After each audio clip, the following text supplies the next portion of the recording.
Hello, friends.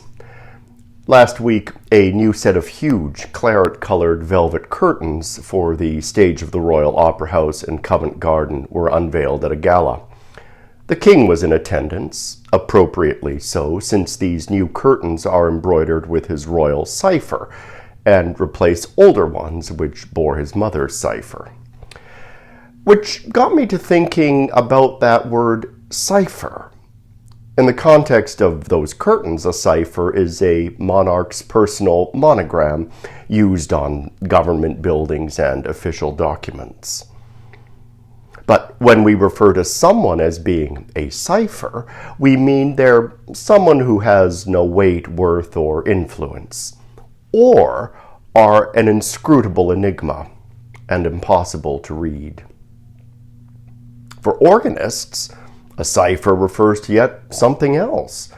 To them, it describes a mechanical malfunction in the instrument which results in a stuck note, an organ pipe, which sounds continuously even after a key or pedal has been released. Our spiritual tradition is replete with ciphers. Since the first Christians had to be stealthy, they were likely to use the ichthys as a coded signal. Isn't there a scene in Quo Vadis where a secret Christian spills sand and quickly draws a fish to signal to another believer? And yes, I can always find an illustration in old movies. When you think about it, the people who first used symbols like these were ciphers in the second sense of the word.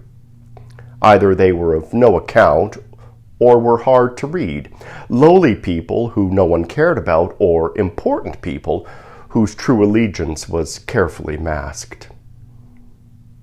But that's not so anymore. People now boldly put that ichthys on car bumpers and wear crosses as a matter of course. The fragile, secretive, quiet world of the first Christians is long gone. In fact, if the noise made by some Christians is anything to go by, we're like those organ ciphers, incessantly and obtrusively sounding, one-note drones stuck on an unpleasant message. All because the faith's way of speaking is broken. We need to fix that.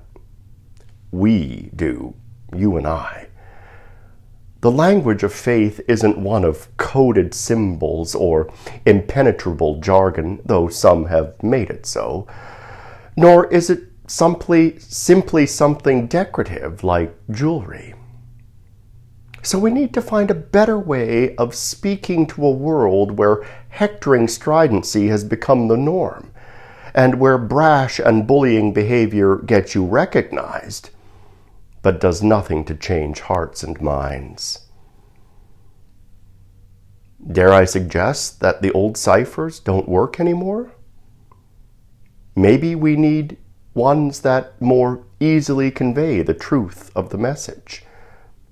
A peace symbol, or a heart, both of which are needed to help decipher the truth of the cross, the great monogram of our King.